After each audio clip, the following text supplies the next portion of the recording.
আসসালামু আলাইকুম প্রিয় শিক্ষার্থীরা।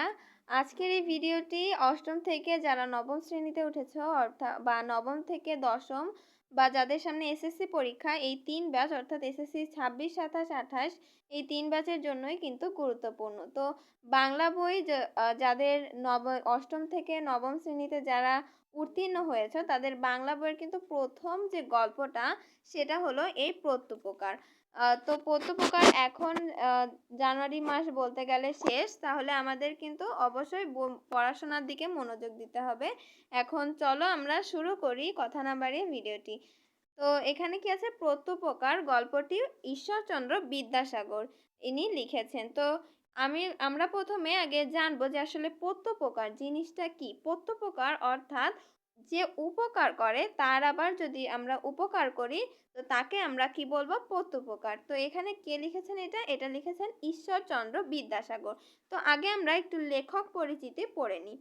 তো এখানে কি আছে, লেখক পরিচিতিতে আছে ঈশ্বরচন্দ্র বিদ্যাসাগর ভারতের পশ্চিমবঙ্গের মেদিনীপুর জেলার বীরসিংহ গ্রামে 26শে সেপ্টেম্বর 1820 খ্রিস্টাব্দে জন্মগ্রহণ করেন।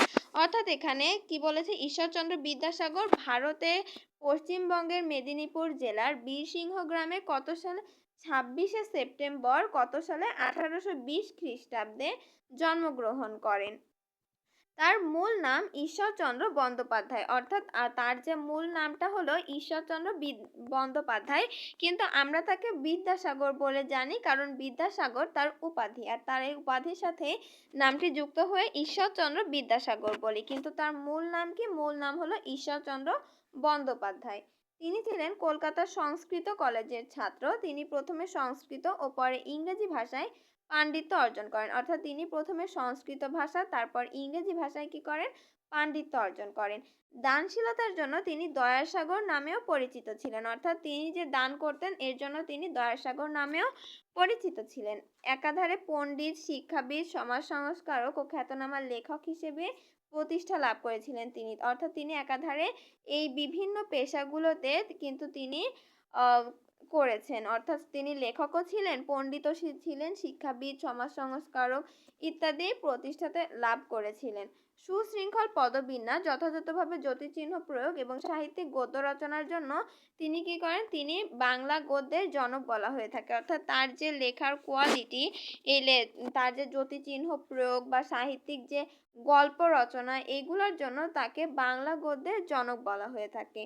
বাংলা বর্ণমালাকে নতুন বিন্যাসে সাজিয়ে 1855 খ্রিস্টাব্দে বিদ্যাসাগর প্রকাশ করেন শিশু পাঠ্য বই বর্ণপরিচয়, অর্থাৎ বাংলা যে বর্ণমালাগুলো আছে সেইটাকে নতুন একটা বিন্যাসে সাজিয়ে 1855 খ্রিস্টাব্দে কি করেন, 1855 খ্রিস্টাব্দে তিনি একটা বই প্রকাশ করেন যার নাম ছিল বর্ণপরিচয়।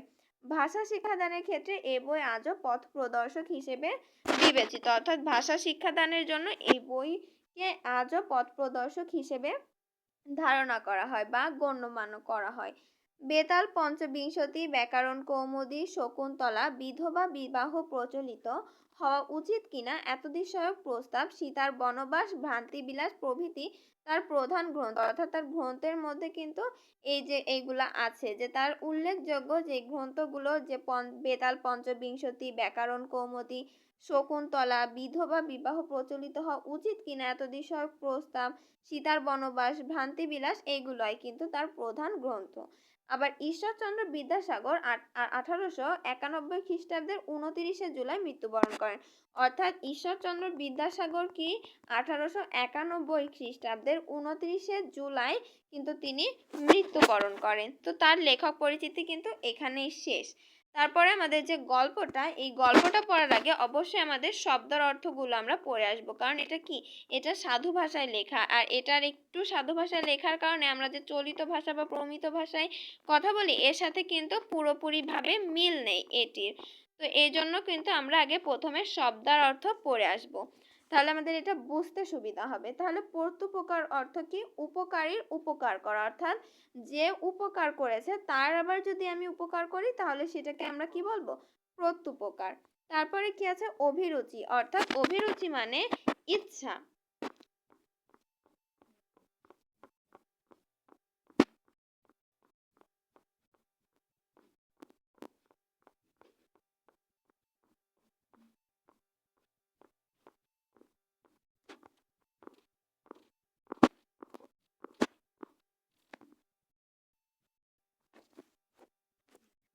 সমভিব্যাহারে অর্থাৎ সঙ্গে বা সাহচর্যে, অর্থাৎ আমার সঙ্গে যে আছে তাহলে তাকে বলবো কি সমভিব্যাহারে। তারপরে কি আছে নিষ্কৃতি অর্থাৎ মুক্তি। কোপানল, কোপ ও অনল মিলে কোপানল অর্থাৎ কোপানল অর্থাৎ কোপ এবং অনল মিলে এই শব্দটি গঠিত এবং যার অর্থ হলো ক্রোধ বা রাগের আগুন। এখানে যাওয়া অর্থে ব্যবহৃত হয়েছে। প্রীতি প্রফুল্ল লোচন অর্থাৎ এখানে কি আছে এখানে কি আছে প্রতীতি, বিশ্বাস বা ধারণা। প্রতীতি শব্দের অর্থ বিশ্বাস বা ধারণা। আবার এখানে কি আছে পরিচ্ছদ অর্থাৎ পোশাক। আমরা বলি না পোশাক পরিচ্ছদ, পোশাক। প্রীতি প্রফুল্ল লোচনে শব্দটি মূলত তিনটি শব্দ দিয়ে যুক্ত করা হয়েছে। একটা হলো প্রীতি, আরেকটি হলো প্রফুল্ল এবং আরেকটি হলো লোচন। তাহলে প্রীতি প্রফুল্ল লোচন এই তিনটি শব্দ নিয়েই কিন্তু গঠিত হয়েছে প্রীতি প্রফুল্ল লোচনে, যার অর্থ বন্ধুত্বের অনুভূতিতে কি আনন্দের চোখে, বন্ধুত্বের অনুভূতিতে আনন্দের চোখে এটা বোঝানো হয়েছে। লোচন অর্থ চোখ। মৌনবলম্বন অর্থাৎ মৌন ও অবলম্বন মিলে কি হয়েছে মৌনবলম্বন। মৌনাবলম্বন অর্থ নিরাপত্তা। অব্যাহতি মুক্তি বা ছাড়া পাওয়া। অবধারিত মানে নিশ্চিত। প্রত্যাগমন ফিরে আসা, বলে না প্রত্যাগমন অর্থাৎ প্রত্যাগমন অর্থাৎ ফিরে আসা। শব্দটি দুটি শব্দ মিলে প্রতি ও আগমন, ঠিক আছে। রোষারক্ত নয়নে মানে ক্রোধে লাল চোখে। অবলোকন মাত্র দেখা মাত্র। সম্ভাষণ অর্থাৎ সম্বোধন। তারপর উৎকট অত্যন্ত প্রবল। তারপর অবরুদ্ধ মানে বন্ধি। নিরীক্ষণ মনোযোগ দিয়ে দেখা, বলে না পরীক্ষা নিরীক্ষা করে দেখছি, যে মনোযোগ দিয়ে দেখছি যে এটাতে কোনো কিছু ভুল ত্রুটি আছে কিনা। খলিফা প্রতিনিধি। হযরত মুহাম্মদ সাল্লাল্লাহু আলাইহি ওয়াসাল্লামের পরে মুসলিম রাষ্ট্রের সর্বপ্রধান শাসনকর্তাকে কি বলা হতো খলিফা বলা হতো। তিনি একাধারে রাজ্যের শাসক ও ধর্মনেতা ছিলেন। অর্থাৎ মুহাম্মদ সাল্লাল্লাহু আলাইহি ওয়াসাল্লামের মৃত্যুর পরে যে মুসলিম রাষ্ট্রের যে প্রধান শাসনকর্তা তাকে বলা হতো খলিফা। তিনি একাধারে কি রাজ্যের প্রধানও ছিলেন এবং ধর্মনেতাও ছিলেন। তারপর ডেমাস্কাস মানে দামেস্ক এশিয়ার একটি প্রাচীন শহর। হযরত ইব্রাহিম আলাইহিস সালামের যুগের পূর্বে এখানে শহর গড়ে উঠেছিল বলে জানা যায়। অর্থাৎ বর্তমানে সিরিয়ার রাজধানী হলো দামেস্ক।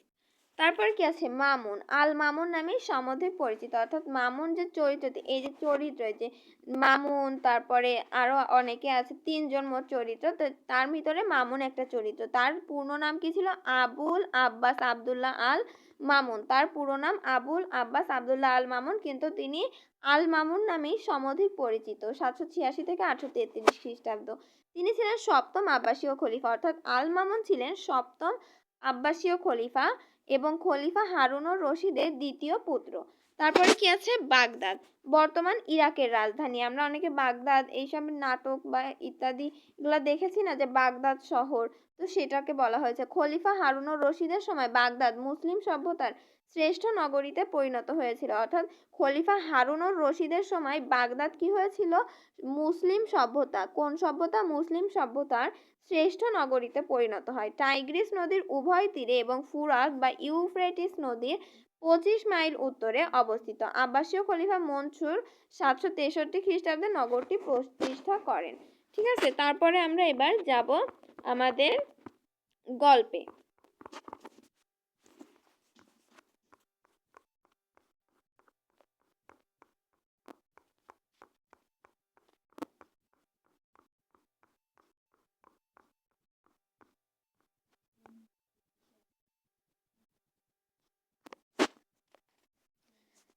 তো চলো শুরু করি। আলী ইবনে আব্বাস নামে এক ব্যক্তি মামুন নামক খলিফার প্রিয় পাত্র ছিলেন। অর্থাৎ আলী আব্বাস নামে একটা ব্যক্তি, ধরো আলী আব্বাস নামে একটা ব্যক্তি আছে, তাহলে মামুন নামক একটা খলিফা, অর্থাৎ খলিফার নাম মামুন। তো মামুন নামক খলিফার প্রিয় পাত্র ছিলেন আলী ইবনে আব্বাস। তারপরে কি আছে তিনি বলিয়া গিয়াছেন, কে বলিয়া গিয়েছেন আলী ইবনে আব্বাস বলিয়া গিয়াছেন, আমি একদিন অপরাহ্নে অর্থাৎ আমি একদিন দুপুরে খলিফার নিকটে বসিয়া আছি, এমন সময় হস্তপদবদ্ধ অর্থাৎ হস্তপদবদ্ধ মানে কি হাত পা বাঁধা এক ব্যক্তি তাহার সম্মুখে নীত হইলেন। অর্থাৎ তিনি একদিন দুপুরের খাওয়ার পর খলিফার নিকটে বসেছিলেন। অর্থাৎ আলী ইবনে আব্বাস খলিফার নিকটে বসেছিলেন, এমন সময় হাত পা বাঁধা এক ব্যক্তি তাহার সম্মুখে নত হইল বা নিচু হইল। খলিফা আমার প্রতি এই আজ্ঞা করিলেন, অর্থাৎ আমাকে এই আদেশ দিলেন, তুমি এই ব্যক্তিকে আপন আলয়ে লইয়া গিয়া রুদ্ধ করিয়া রাখিবে। অর্থাৎ এই যে ব্যক্তি নিত হইল, সেই ব্যক্তিকে তুমি তোমার ঘরে নিয়ে যে রুদ্ধ করিয়া রাখিবে বা বেঁধে রাখিবে এবং কল্য আমার নিকট উপস্থিত করিবে, অর্থাৎ কাল আমার নিকটে নিয়ে আসবে। তদীয় ভাব দর্শনে, অর্থাৎ তার ভাব দর্শনে স্পষ্ট প্রতীত হইল, অর্থাৎ তার ভাব দর্শনে একদম সোজাসুজি বোঝা গেল তিনি ওই ব্যক্তির উপর অত্যন্ত ক্রুদ্ধ হইয়াছেন, অর্থাৎ অত্যন্ত রাগান্বিত হইয়াছেন। আমি তাহাকে আপন আলয়ে আনিয়া অতি সাবধানে রুদ্ধ করিয়া রাখিলাম, অর্থাৎ আমি তাহাকে আমার বাসায় নিয়ে এসে মানে খলিফার আদেশ মতো আমার বাসায় এনে কি সাবধানে বেঁধে রাখলাম। কারণ যদি তিনি পালাইয়া যান, অর্থাৎ তিনি যদি পালিয়ে যান, আমাকে খলিফার কোপে পতিত হইতে হবে, অর্থাৎ তাহার বদলে তাকে খলিফার রাগের শিকার হতে হবে। এখানে সেটাই বোঝাচ্ছে। কিয়ৎক্ষণ পরে, অর্থাৎ কিছুক্ষণ পরে আমি তাহাকে, অর্থাৎ আমি মানে কি এখানে কি আমি মানে কিন্তু আলী ইবনে আব্বাস, আমি মানে কি আলী ইবনে আব্বাস। জিজ্ঞাসা মানে আমি তাহাকে জিজ্ঞাসিলাম, অর্থাৎ আমি তাহাকে প্রশ্ন করলাম, আপনার নিবাস কোথায়, অর্থাৎ আপনার বাসা কোথায়, আপনার বাসা কোথায়, এখানে সেটা বোঝাচ্ছে। তিনি বলিলেন, ডেমাস্কাস আমার জন্মস্থান। তার বাসা কোথায়? তার বাসা বা জন্মস্থান হলো ডেমাস্কাস। ওই নগরের যে অংশে বৃহৎ মসজিদ আছে, ওই যে নগরটা ডেমাস্কাস নগরের যে অংশে বৃহৎ মসজিদ আছে তথায় আমার বাস, অর্থাৎ সেইখানে কি আমার বাস। আমি বলিলাম, ডেমাস্কাস নগরের বিশেষত যে অংশে আপনার বাস, অর্থাৎ আমি বলিলাম মানে কি আলী ইবনে আব্বাস বললেন, ডেমাস্কাস নগরের বিশেষত যে অংশে আপনার বাস, অর্থাৎ সেই ব্যক্তির বাস, তাহার উপর জগদীশ্বরের শুভ দৃষ্টি থাকুক, অর্থাৎ আল্লাহ বা সৃষ্টিকর্তার শুভ দৃষ্টি থাকুক। ওই অংশের অধিবাসী এক ব্যক্তি, অর্থাৎ ওই অংশে বসবাস করে এক ব্যক্তি এক সময় আমার প্রাণদান দিয়াছিলেন, অর্থাৎ আমার প্রাণকে বাঁচিয়েছিলেন। ঠিক আছে, আশা করি এতটুকু বুঝতে পেরেছো। তারপরে কি আছে, আমার এই কথা শুনিয়া, অর্থাৎ আলী ইবনে আব্বাসের এই কথা শুনে তিনি সবিশেষ জানিবার নিমিত্ত ইচ্ছা প্রকাশ করিলে আমি বলিতে আরম্ভ করিলাম, অর্থাৎ সে মানে যে বন্দী ব্যক্তি সে কি করলো, জানার ইচ্ছা প্রকাশ করলো এবং তার ইচ্ছা প্রকাশ শুনে আমিও বলতে আরম্ভ করলাম।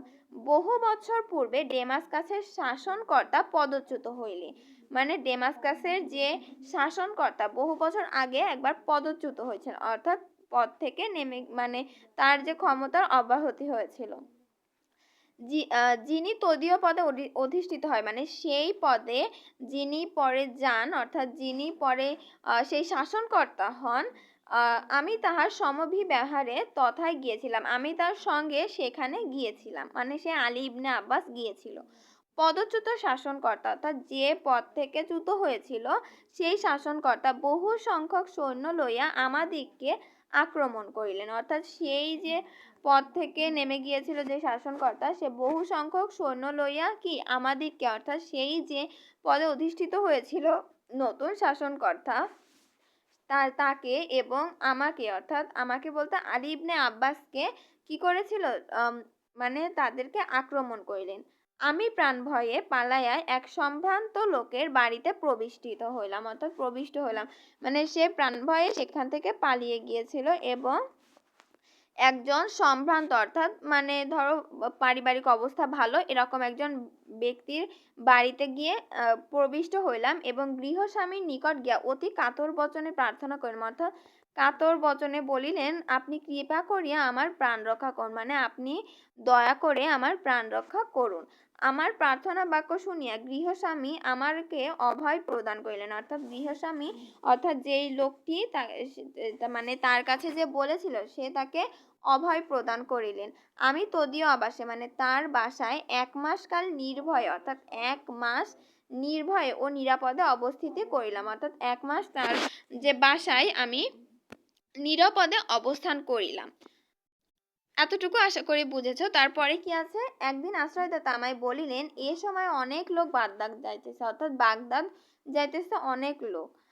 সে আশ্রয়কর্তা বললেন, স্বদেশে প্রতিগমনের পক্ষে আপনি ইহা অপেক্ষা অধিক সুবিধার সময় পাইবেন না, অর্থাৎ আপনার নিজের দেশে ফিরে যাওয়ার মানে এরকম সুবিধার আর কোনো সময় পাবেন না। আমি সম্মত হইলাম, মানে আমিও ইচ্ছা প্রকাশ করলাম। আমার সঙ্গে কিছুমাত্র অর্থ ছিল না, অর্থাৎ আমার মানে সাথে কোনোই অর্থ ছিল না। লজ্জাবশত আমি তাহার নিকট সে কথা ব্যক্ত করিতে পারিলাম না, অর্থাৎ লজ্জার কারণে আমি সে কথা তার কাছে বলিতে পারলাম না।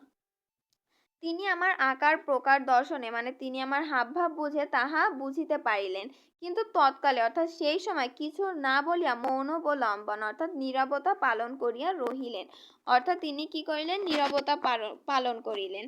তিনি আমার জন্য যে সমস্ত উদ্যোগ করিয়া রাখিছিলেন, তারপরে কি তিনি আমার জন্য যে সমস্ত মানে ব্যবস্থা করিয়া রাখিয়াছিলেন প্রস্থান দিবসে অর্থাৎ যাবার সময়, তাহা দেখিয়া আমি বিস্ময়াপন্ন হইলাম, অর্থাৎ তা দেখে আমি হতভম্ব বা অবাক হলাম। একটি উৎকৃষ্ট অশ্ব সুসজ্জিত হইয়া আছে, অর্থাৎ একটি খুব শক্তিশালী অশ্ব বা ঘোড়া সুসজ্জিত হইয়া আছে, আর একটি অশ্বের পৃষ্ঠে খাদ্য সামগ্রী স্থাপিত হয়েছে, মানে আরো একটি ঘোড়ার পিঠে খাদ্য সামগ্রী অর্থাৎ খাবার জিনিসপত্র রাখা হয়েছে। আর পথে আমার পরিচর্যা করার জন্য নিমিত্ত একটি ভৃত্য প্রস্থানার্থে প্রস্তুত হইয়া রহিছে, অর্থাৎ একজনকে আমার পরিচর্যা করার জন্য তিনি রেখেছেন, আর তিনিও প্রস্থানার্থে প্রস্তুত হইয়া রহিয়াছেন। প্রস্থান সময় উপস্থিত হইলে সেই দয়াময় সদাশয় আশ্রয়দাতা আমার হস্তে, মানে আমার হাতে একটি স্বর্ণমুদ্রার থলি দিলেন এবং আমাকে যাত্রীদের নিকটে লইয়া গেলেন। অর্থাৎ এখানে বলা হয়েছে স্বর্ণমুদ্রার থলি তার হাতে দেওয়ার পরে তাকে অর্থাৎ আলী ইবনে আব্বাসকে সেই যাত্রীদের নিকট নিয়ে যাওয়া হলো। তন্মধ্যে অর্থাৎ তার মধ্যে যাহাদের সহিত তাহার আত্মীয়তা ছিল, অর্থাৎ যাহাদের সহিত তার আত্মীয়তা ছিল বা ভালো সম্পর্ক ছিল, তাহাদের সঙ্গে আলাপ করাইয়া দিলেন, অর্থাৎ তাদের সঙ্গে কি করিয়ে দিলেন? আলাপ করিয়ে দিলেন। আমি আপনাকার অর্থাৎ মানে পরিচয় করিয়ে দিলেন। আমি আপনকার বসতি স্থানে এই সমস্ত উপকার প্রাপ্ত হয়েছিলেন, অর্থাৎ সেই বন্দী ব্যক্তিও ওই জায়গায় থাকতেন, অর্থাৎ সেই বসতি স্থানে ওই সমস্ত উপকার প্রাপ্ত আলী ইবনে আব্বাস হয়েছিলেন। এজন্য পৃথিবীতে যত স্থান আছে ওই স্থান আমার সর্বাপেক্ষা প্রিয়, অর্থাৎ তার প্রাণদান দিয়েছিলেন এবং এত সমস্ত উপকার পেয়ে বা সাহায্য পেয়ে সে ওই স্থানটাকে তার সর্বাপেক্ষা প্রিয় স্থান হিসেবে ধরে নিয়েছিলেন। এই নির্দেশ করিয়া দুঃখ প্রকাশপূর্বক আমি বলিলাম, অর্থাৎ আলী ইবনে আব্বাস বললেন, আক্ষেপের বিষয় বা খুব কষ্টের বিষয় এই যে আমি এ পর্যন্ত সেই দয়াময় আশ্রয়দাতার কখনো কোনো উদ্দেশ্য পাইলাম না, অর্থাৎ তারপরে তার কোনো উদ্দেশ্য বা তার কোনো খোঁজ পাইলাম না।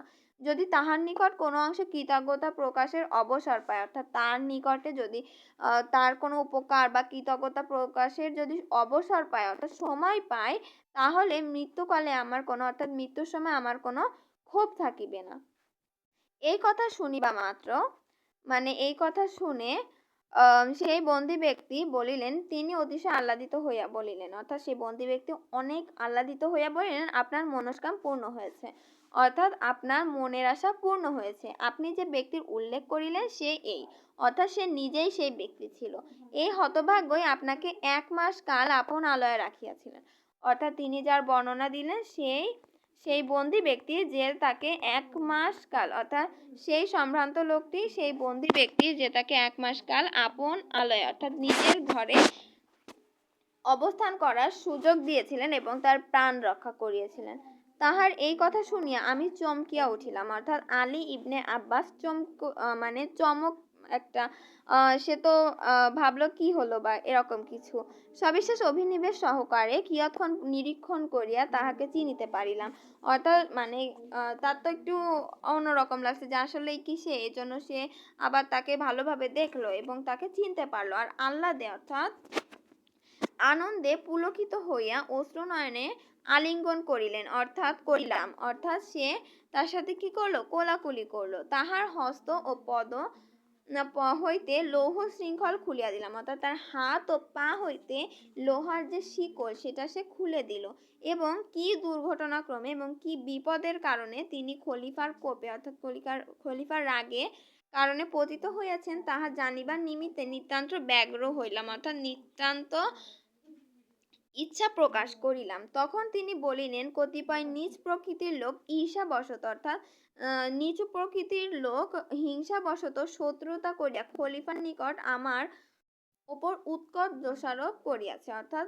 খারাপ দোষারোপ করিয়াছে তজ্জন্য, অর্থাৎ তার জন্য তদীয় আদেশক্রমে হঠাৎ অবরুদ্ধ অর্থাৎ বন্দী হয়ে ও এখানে আনিত হইয়াছি। আসিবার সময় স্ত্রী পুত্র কন্যাদিগের সহিত দেখা করিতে দেয় নাই, বোধ করি আমার প্রাণদণ্ড হইবে। অর্থাৎ সে বলল যে আসার সময় যখন আমাকে বন্দি করে নিয়ে আসা হচ্ছিল, তখন আমাকে স্ত্রী পুত্র কন্যাদিগের সহিত দেখা করিতে দেয় নাই, বোধ করি আমার প্রাণদণ্ড হইবে। অর্থাৎ আমাকে যে পাপের জন্য আনা হয়েছে সেখানে আমি না করলেও সে তো জানে যে আমি করছি, এখন এই কারণে আমার প্রাণদণ্ড হইবে। অতএব আপনার নিকট বিনীত বাক্যে প্রার্থনা এই, আপনি অনুগ্রহ করিয়া আমার পরিবারবর্গের নিকট এই সংবাদ পাঠাইয়া দিবেন যে আমাকে এভাবে ধরে আনা হয়েছে আর আমাকে প্রাণদণ্ড দেওয়া হবে। তাহা হইলে আমি যথেষ্ট উপকৃত হইব। মানে এতটুকু যদি সেই সংবাদটা যদি তাদের কাছে দেওয়া হয় তাহলে আমি উপকৃত হব। তাহার এই প্রার্থনা শুনিয়া আমি বলিলাম, অর্থাৎ আলী ইবনে আব্বাস বলিল, না না, আপনি এক মুহূর্তের জন্য প্রাণনাশের আশঙ্কা করিবেন না, আপনি এই মুহূর্ত হইতে স্বাধীন, অর্থাৎ এই মুহূর্ত হতে আপনি স্বাধীন।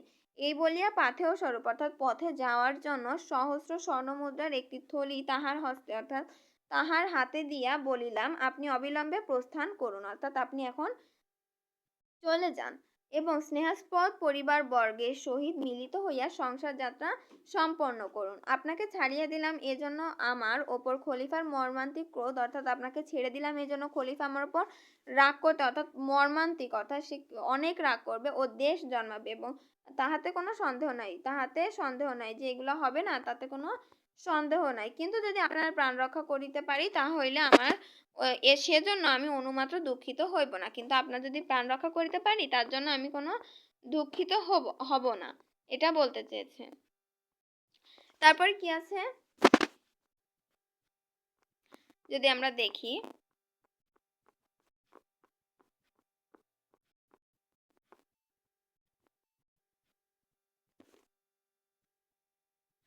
তারপরে আছে, আমার প্রস্তাব শুনিয়া তিনি বলিলেন, আপনি যাহা বলিতেছেন আমি তাহা কখনোই তাহাতে সম্মত হইতে পারিব না, অর্থাৎ আপনি যা বললেন তাতে আমি কখনোই সম্মত হব না। আমি এত নিজাশয় মানে আমি এত নীচ ও স্বার্থপর নহি যে কিছুকাল পূর্বে অর্থাৎ কিছুকাল আগে যে প্রাণের রক্ষা করিয়াছি আপন প্রাণ রক্ষাতে, এখন নিজের প্রাণ রক্ষার্থে এখনই সেই প্রাণের বিনাশের কারণ হব।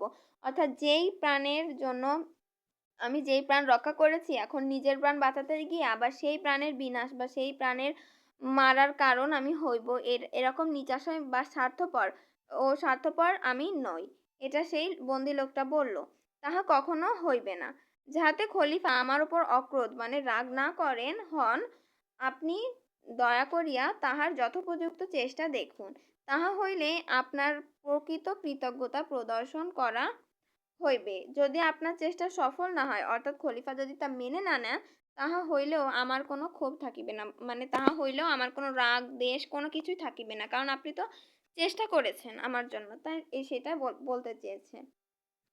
পরদিন প্রাতকালে আমি খলিফার নিকট উপস্থিত হলাম। সে পরদিন খলিফার নিকট অর্থাৎ সকালে একটু আগে সে ওর নিকট উপস্থিত হইল।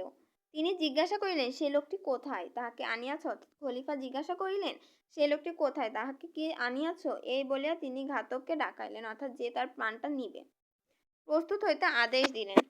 তখন আমি তাহার চরণে পতিত হইয়া বিনীত ও কাতর বচন করিলাম, অর্থাৎ তাহার চরণে যে সে নিচু হয়ে বিনীত ও কাতর বচনে বলিলেন, ধর্মাবতার অর্থাৎ ধর্মের গুরু, ওই ব্যক্তির বিষয়ে আমার কিছু বক্তব্য আছে। মানে যে ব্যক্তিকে আপনি এখন প্রাণদান মানে প্রাণ নিবেন সেই ব্যক্তির জন্য আমার কিছু কথা আছে। অনুমতি হইলে সবিশেষ সমস্ত আপনার গোচর করি, আপনাকে বলি। এই কথা শুনিবা মাত্র তাহার কোপানল প্রজ্বলিত হইয়া উঠিল, অর্থাৎ তাহার রাগ একদম আগুনের মতো হয়ে গেল। তিনি রোষারক্ত নয়নে অর্থাৎ ক্রোধে বা রাগের লাল চোখে বলিলেন, আমি শপথ করিয়া বলিতেছি, অর্থাৎ তিনি একদম শপথ করে বললেন, যদি তুমি তাহাকে ছাড়িয়া দিয়া থাকো এই দণ্ডে তোমার প্রাণদণ্ড হবে, যদি তাহাকে তুমি ছাড়িয়া দাও তাহলে এই দণ্ডে কি তাহার প্রাণদণ্ড মানে তোমার প্রাণদণ্ড হইবে। তখন আমি বলিলাম, আপনার ইচ্ছা করিলে এই মুহূর্তে আমার এবং সেই বন্দী ব্যক্তি অর্থাৎ তাহার প্রাণদণ্ড করিতে পারেন, তাহার সন্দেহ কি? কিন্তু আমি যে নিবেদন করিতে ইচ্ছা করিতেছি অর্থাৎ আমি যেটি আপনাকে বলতে চাচ্ছি কৃপা করিয়া অর্থাৎ ভালোভাবে বলিয়া তাহা শুনিলে আমি চরিতার্থ হই। অর্থাৎ আমি তাহলে আমার ভালো লাগবে বা সেইটা শুনলে আমি আমার যে ইচ্ছাটা যদি আপনি শোনেন তাহলে আমি চরিতার্থ হই। এই কথা শুনিয়া খলিফা উদ্ধত বচনে বলিলেন, কি বলতে চাও? কি বলিতে চাও বলো। তখন সে ব্যক্তি ডেমাস্কাস নগরে কিরূপ আশ্রয় দান ও প্রাণ রক্ষা করিয়াছিলেন এবং এক্ষণে তাহাকে ছাড়িয়া দিতে চাইলে আমি অবধারিত বিপদে পড়িব, এজন্য তাহাতে কোনো মতে সম্মত হইলেন না। এই দুই বিষয়ে সবিশেষ নির্দেশ করিয়া বলিলেন। ধর্মপতা মানে যা যা তার সাথে ঘটেছে সেগুলো বললেন। যে ব্যক্তি এরূপ প্রকৃতি ও এরূপ মতি অর্থাৎ এরূপ হাবভাব তার, এরূপ প্রকৃতি তার, এরকম আচরণ তার, অর্থাৎ যে ব্যক্তি এমন দয়াশীল, পরোপকারী, ন্যায়পরায়ণ ও সৎ বিবেচক, তিনি কখনোই দুরাচার নহেন। অর্থাৎ তিনি কখনোই খারাপ কাজ বা নিচু স্বভাবের নয়। নিজ প্রকৃতির পরহিংসুক অর্থাৎ পরের হিংসা যারা করে তারা কি করেছে? দুরাত্মারা ঈর্ষাবশত মানে হিংসাবশত, অমূলক মানে যার কোনো ভিত্তি নেই সেই সব দোষারোপ করিয়া তাহার সর্বনাশ করিতে উদ্যত হইয়াছে। নতুবা যাহাতে প্রাণদণ্ড হইতে পারে তিনি এরূপ কোনো মানে যেই কাজ করলে যে প্রাণদণ্ড হবে এরূপ কোনো দোষে দূষিত হইতে পারেন না। মানে দূষিত হইতে পারেন আমার এরূপ বোধ ও বিশ্বাস হয় না। এক্ষেত্রে আপনার যেরূপ অভিরুচি মানে আপনার যেরূপ ইচ্ছা হয় তাই করুন। খলিফা মহামতি ও অতি উন্নত চিত্ত পুরুষ ছিলেন। তিনি এই সকল কথা কর্ণগোচর অর্থাৎ কানে নিলেন এবং কিয়ৎক্ষণ মৌন অবলম্বন করিলেন অর্থাৎ নীরবতা পালন করিলেন। অনন্তর প্রসার বদনে বলিলেন, যে ব্যক্তি এরূপ দয়াশীল ও ন্যায়পরায়ণ ইহা অবগত হয়ে আমি অতিশয় আহ্লাদিত হইলাম অর্থাৎ আনন্দিত হইলাম। তিনি প্রাণদণ্ড হইতে অব্যাহতি পাইলেন। বলিয়া গেলেন অর্থাৎ বলিতে লাগিলেন, তোমার কাছ থেকে তাহার প্রাণ রক্ষা হইল। এক্ষণে তাহাকে অবিলম্বে এই সংবাদ দাও ও আমার নিকটে লইয়া আসো। এখন তিনি যে প্রাণদণ্ড হইতে অব্যাহতি পাইলেন এটা তাহাকে বলো এবং আমার কাছে নিয়ে আসো। এই কথা শুনিয়া আহ্লাদের সাগরে অর্থাৎ এই কথা যেই শুনেছে সে তো খুবই খুশি। আলী ইবনে আব্বাস খুশি। সাগরে মগ্ন হইয়া আমি সত্বর গৃহে প্রত্যাগমন পূর্বক তাহাকে খলিফার সম্মুখে মানে সেই বন্দী ব্যক্তিকে খলিফার সম্মুখে উপস্থিত করিলাম। খলিফা অবলোকন মাত্র অর্থাৎ দেখা মাত্র প্রীতি প্রফুল্ল লোচনে অর্থাৎ আমরা পড়েছি বন্ধুত্বের অনুভূতিতে আনন্দিত চোখে সাদর বচনে সম্ভাষণ করিয়া বলিলেন, তুমি যে এরূপ প্রকৃতির লোক তাহা আমি পূর্বে অবগত ছিলাম না। অর্থাৎ তুমি যে এত ভালো লোক তা আমি আগে জানতাম না। দুষ্টমতি দুরাচার দিগের বাক্য বিশ্বাস করিয়া অকারণে তোমার প্রাণদণ্ড করিতে উদ্যত হইয়াছিলাম। এখন ইহার নিকটে অর্থাৎ আলী ইবনে আব্বাসের নিকটে তোমার প্রকৃত পরিচয় পাইয়া সাতিশয় প্রীতিপ্রাপ্ত হইয়াছি মানে খুব ভালো লাগলো। আমি অনুমতি দিতেছি তুমি আপন আলয়ে প্রস্থান করো মানে নিজের বাসায় ফিরে যাও। এই বলিয়া খলিফা তাকে মহামূল্য পরিচ্ছদ অর্থাৎ অনেক দামি পোশাক, সুসজ্জিত 10 অশ্ব মানে 10টা ঘোড়া, 10 খচ্চর অর্থাৎ গাধা টাইপের কিছু, 10 উষ্ট্র, 10টা উট উপহার দিলেন এবং ডেমাস্কাসের রাজপ্রতিনিধির নামে অর্থাৎ ডেমাস্কাসের যে রাজপ্রতিনিধি তার নামে এক অনুরোধপত্র বা পাথেয় স্বরূপ বহু সংখ্যক অর্থ দিয়া তাহাকে কি করলেন? বিদায় করলেন। আশা করি তোমরা গল্পটি বুঝতে পেরেছো। তারপরে আমরা কি করব? আমরা যে পাঠ পরিচিতিটা এটা একটু পড়বো, তাহলে আমরা গল্পের ভিতরটা অল্প কিছু পড়েই কিন্তু আরো ভালোভাবে বুঝতে পারবো। আর আশা করি গল্পটা তোমরা বুঝেছো। এখানে কি আছে? প্রত্যপ্রকার রচনাটি আখ্যান মঞ্জুরি দ্বিতীয় ভাগ থেকে সংকলন করা হয়েছে। আখ্যান মঞ্জুরি মানে রচনাটির দ্বিতীয় ভাগ থেকে কি করা হয়েছে? এটা সংকলন করা হয়েছে।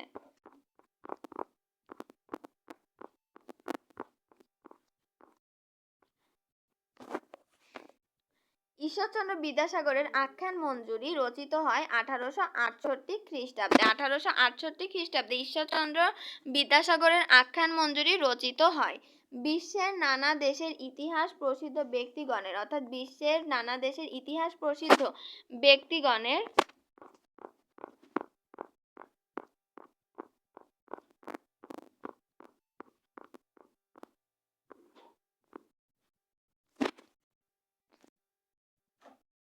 জীবনের গৌরবদীপ্ত ঘটনায় এ গ্রন্থের বিভিন্ন রচনায় তুলে ধরা হয়েছে। প্রত্যুপকার আলী আব্বাস নামক এক ব্যক্তির প্রতি উপকারের কাহিনী। খলিফা মামুনের সময় অর্থাৎ খলিফা মামুনের সময়ে দামেস্কের জনৈক শাসনকর্তা পদচ্যুত হন। নতুন শাসনকর্তা মামুনের একজন প্রিয় পাত্র ছিলেন আলী ইবনে আব্বাস। তিনি স্থানীয় একজন সম্ভ্রান্ত ব্যক্তির কাছে আশ্রয় লাভ করে জীবন রক্ষা করেন। পরবর্তীকালে আলী ইবনে আব্বাসের আশ্রয়দাতা ওই সম্ভ্রান্ত ব্যক্তিটি খলিফা মামুনের সৈন্যদল কর্তৃক বন্দী হন এবং খলিফার নির্দেশে আলী ইবনে আব্বাসের গৃহে তাকে অভ্যন্তরীণ করে রাখার ব্যবস্থা করা হয়। আলী ইবনে আব্বাস বন্দী ব্যক্তির সঠিক পরিচয় জানতে পেরে উপকারের জন্য নিজের জীবনের ঝুঁকি গ্রহণ করেন এবং খলিফার কাছে তার মুক্তির জন্য সুপারিশ করেন। বস্তুত এ রচনায় কি বোঝানো হয়েছে? দুজন মহৎ ব্যক্তির কাহিনী বর্ণিত হয়েছে। তাদের একজন হল নিঃস্বার্থ, কোনো স্বার্থ ছাড়া উপকার করেছেন, আরেকজন স্বকৃতজ্ঞ প্রত্যুপকারী, আরেকজন উপকারপ্রাপ্ত হয়ে তার উপকার করেছেন। খলিফার মহত্ব এ রচনায় প্রকাশিত হয়েছে। তো আজকের ভিডিওটি এই পর্যন্ত। দেখা হবে পরের ভিডিওতে। ভিডিওটি ভালো লাগলে চ্যানেলটি অবশ্যই লাইক সাবস্ক্রাইব করে আমার পাশে থাকবেন। ধন্যবাদ সবাইকে।